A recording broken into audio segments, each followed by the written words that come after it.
What is up, everybody? This is your boy Is Nefarious, and I am here with a Premier Madden League fantasy report. And for those of you that don't know, the fantasy report involves Premier Madden League and its stats and statistics for its players, and we basically pull those stats from the season, plug them in to fantasy football numbers. 1 point for a 10 receiving yards, 1 point for a reception. It's a PPR league, so we use fantasy guidelines in the Premier Madden League. We are going on Thanksgiving right now, so it's Thanksgiving morning. We just put out our league report video. Now it's going to be our fantasy report. Let's dive right into it. So we got the fantasy pick'em results, and as you can see here, I was in first as Nefarious, the Saints user, with 214.96 points, and second was Fallen, the Broncos user, with 180.82. Third was Q with 171.76, the Chargers user, and then we had Burn, who's the Colts user, with 155.06.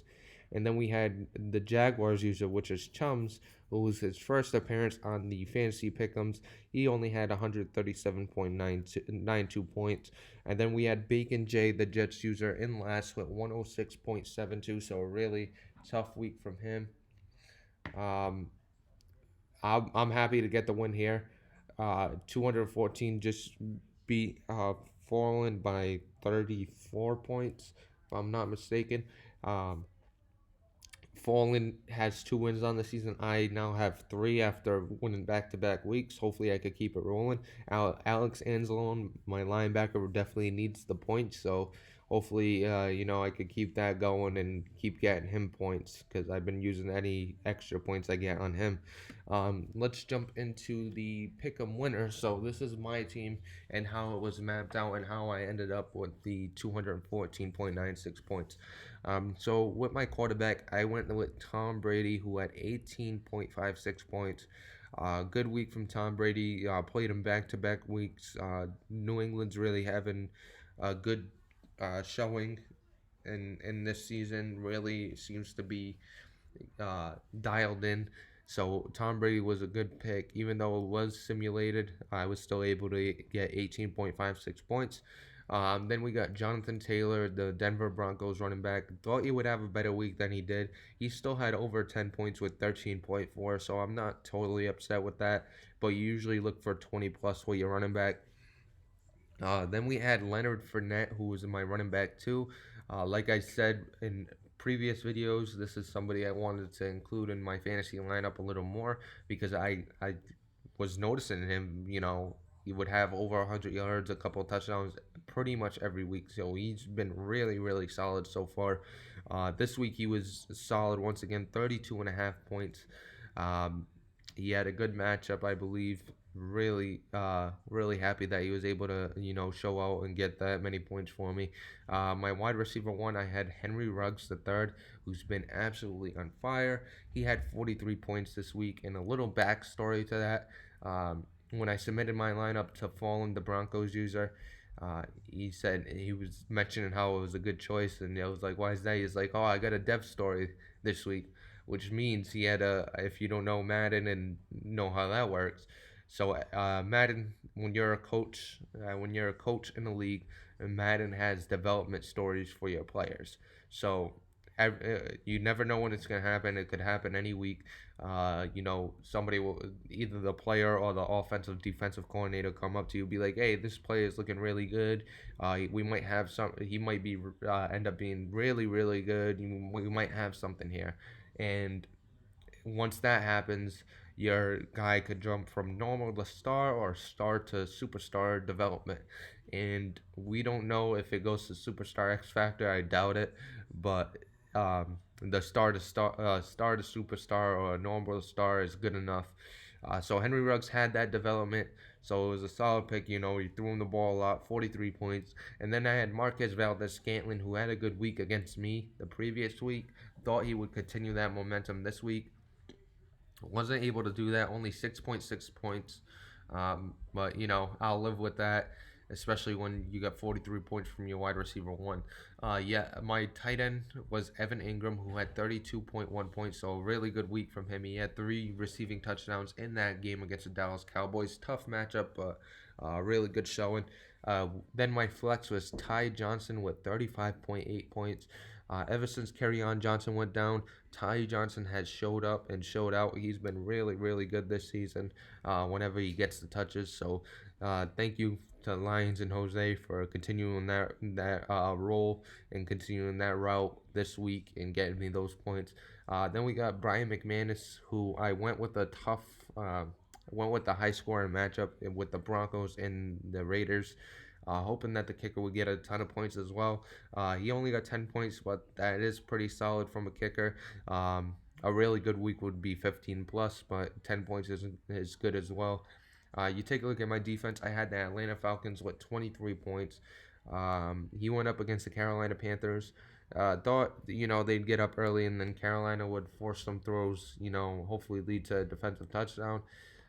Didn't really happen like that, but they did get 23 points, so I am happy with that. I think they weren't too far behind from the team of the week defense. So happy with 23. That's what led to my total of 214.96 and gave me the win this week. Let's jump into our team of the week. We're gonna start with Derek Carr, the quarterback of the week. He had 394 passing yards for 15.76 points, 5 passing touchdowns for 20 points, 2 interceptions for -4 points, and then 51 rushing yards for 5.1 points for a grand total of 36.86 points. We kind of knew it was going to be a high scoring game in Denver. Uh, Last time it was a blowout. Didn't think it would be a blowout this time, but I am surprised to see that the Oakland Raiders did win. And Derek Carr had a great performance and didn't throw more than 2 interceptions when he's prone to throw 3 to 4 every game. So shout out to Oakland and Kurt. Hopefully he can get things rolling and keep Derek Carr on the up and up instead of throwing 5 picks a game. We're gonna jump into the running back of the week. We got Ty Johnson from the Detroit Lions. As you saw, he was on my pick'em team. He had 147 yards for 14.7 points, 3 rushing touchdowns for 18 points, 2 receptions for 2 points, and then 11 receiving yards for 1.1 points. He had a grand total of 35.8, kind of a low week for a running back. We're used to seeing 40 plus from a team of the week running back. So maybe the injury slider and the case of people are scared of getting injuries this year. So all those running backs you usually see on this list with 40 plus points, 50 plus points, they're seeing less touches due to the fact that they're worried about the injury. Let's jump into the wide receiver of the week, and we got the ex-Buffalo Bill who went to the Kansas City Chiefs and now is with the Buffalo Bills again. Sammy Watkins. He had 6 receptions for 6 points, 194 receiving yards for 19.4 points, and then 4 receiving touchdowns for 24 points for a grand total of 49.4 points, just outside of 50. So a really solid week from him. Even though Josh Allen is no longer the starting quarterback due to suspension, Sammy Watkins was still able to get some points this week. Let's jump into the tight end of the week. And kind of upset because this just beat out my tight end to Bucky Hodges for the tight end of the week. He had the extra receiving touchdown. He had 8 receptions for 8 points, 147 yards for 14.7 points, 3 receiving touchdowns for 18 points, and then a grand total of 40.7. Bucky Hodges had 157, and 2 receiving touchdowns. So that one extra touchdown definitely gave him the lead over Bucky Hodges, so I'm kind of disappointed on that. Let's jump into our defense of the week. And the Chicago Bears defense only allowed 17 points, which gave them 1 point, and then 3 sacks for 3 points, 6 turnovers for 12 points, and then 2 defensive touchdowns for 12 points, which gave him a grand total of 28 points. So a really good week from him. Like I said, he wasn't too far ahead of the Atlanta Falcons, but 5 points is 5 points. So a solid week from that Bears defense. I believe this is already multiple appearances on this list so far this season.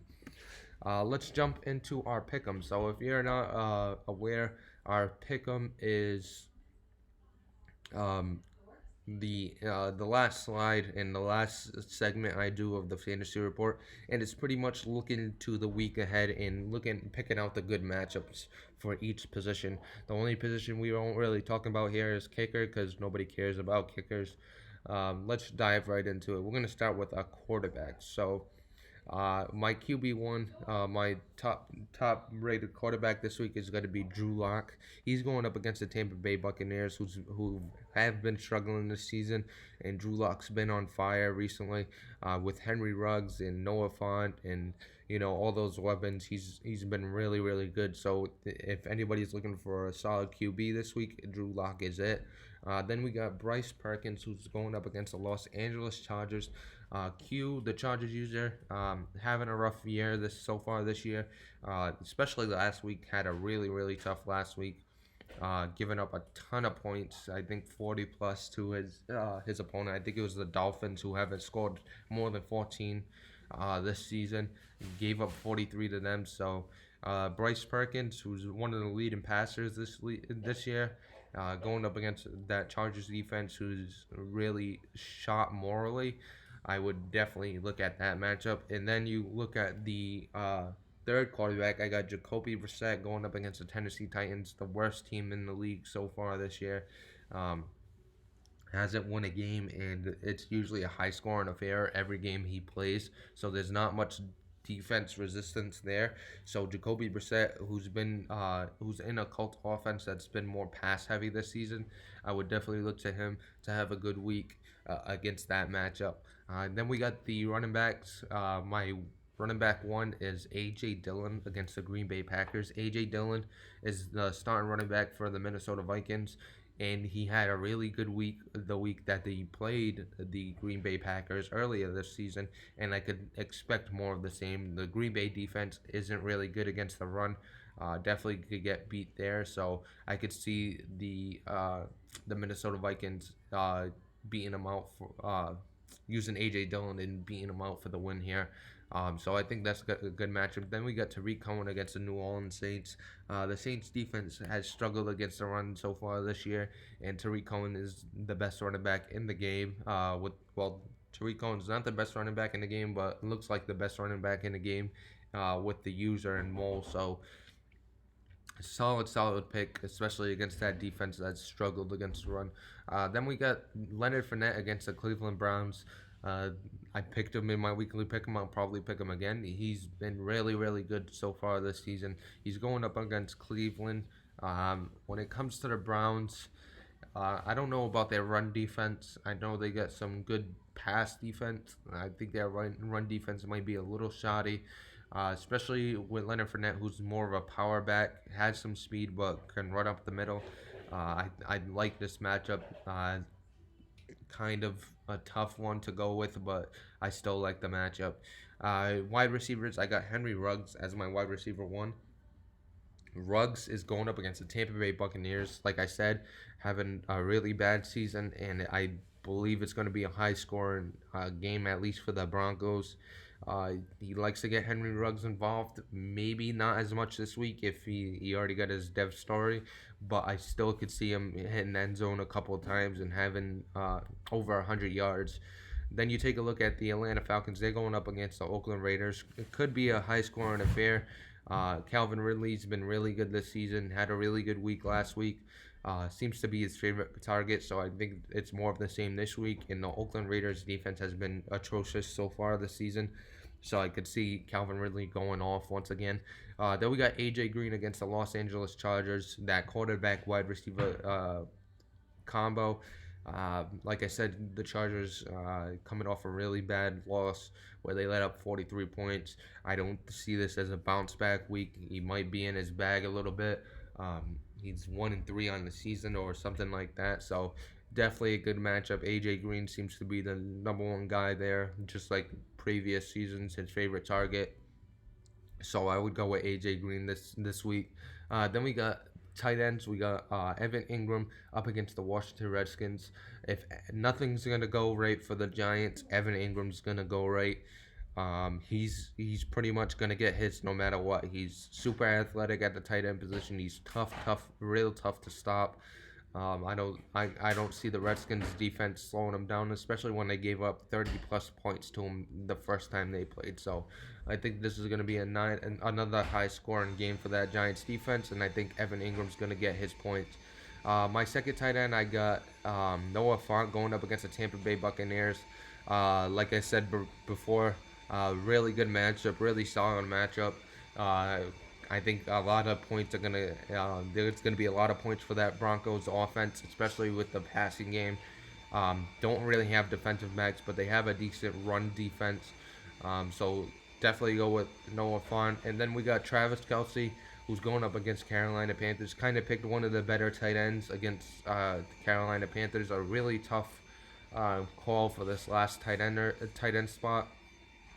But with Travis Kelce, with Tyreek Hill and McCall Harmon being his wide receiver too, he doesn't really have many options. It's either Tyreek Hill or Travis Kelce, and I think he's going to get Travis Kelce more involved a little bit. And against the Carolina Panthers, it should be a decent matchup.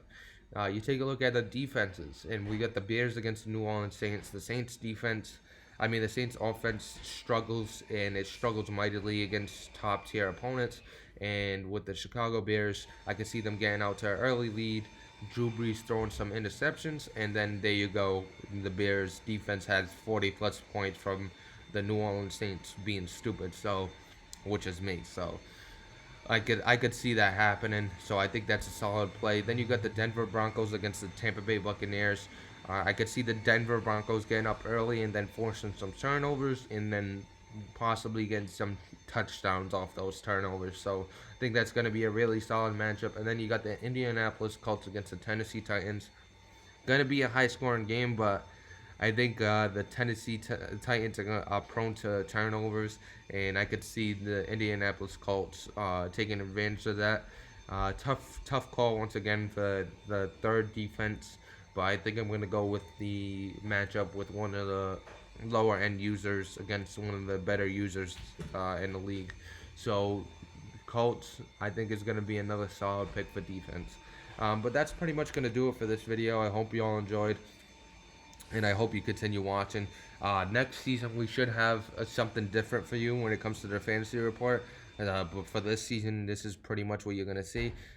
Next season, hopefully, we're going to have a full league with head-to-head matchups and more content for you.